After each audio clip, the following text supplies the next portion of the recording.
kaya ng pag-ibig na ganito. Totoo naman pala ang mga sabi-sabi. Kasi nabiktima ako, nananahimik ako noong naglalakad, tapos nahuli na kulong sa salang paghahangad sa isang bagay na di pwede. Ibig sabihin ay bawal. Ang pag-usad nga yata ng hustisya ay mabagal. Kasi ang tagal bago ko nakawala sa pantasyang maaaring maging kaming dalawa. At nang matanggal ang kandado, may naisip akong plano. Magpapayaman muna ako at magpapagwapo bago lumapit sa'yo akin nang naintindihan na ang mabuting damdamin di nakakain ang ganyan. Given na dapat na meron yan at sana di malito ang mga to. Ang gusto ko lang sabihin na ayusin ko muna sarili ko para sa'yo. Mabuti na lang nasa tamang pag-iisip. Alam mo pag di pwede wag ipilit. Posible ka lang maipit sa komplikadong sitwasyon.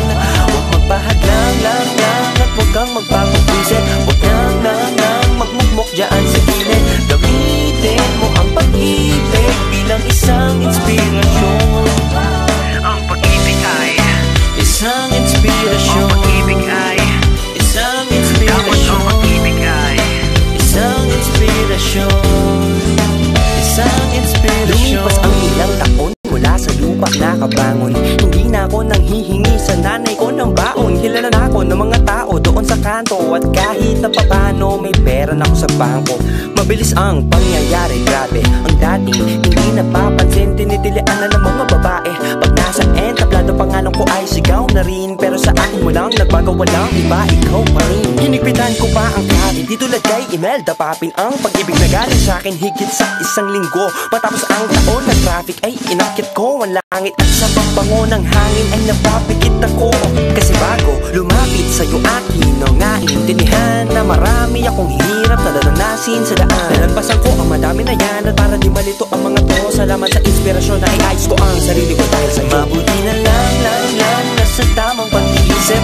Alam mo pag di pwede wag ipilit. Posible ka lang maipit sa komplikadong sitwasyon.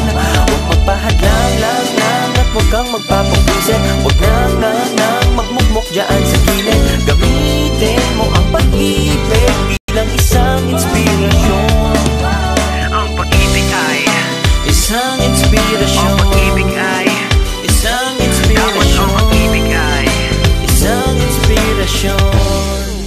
Isang inspirasyon. Sa tagalupang nangarap ng mataas at saka isang Diyos ang mapagkumbaba.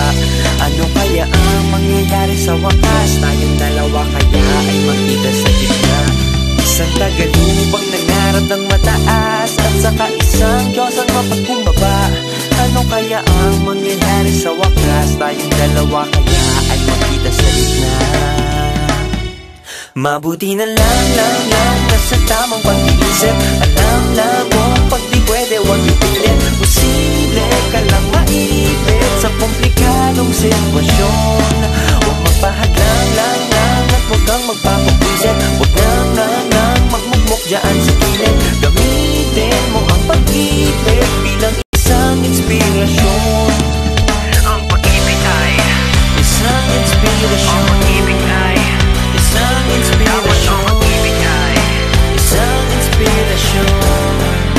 Isang ang inspirasyon. pag-ibig ay Isang ang inspirasyon. pag-ibig ay Isang ang inspirasyon. pag-ibig ay Isang inspirasyon.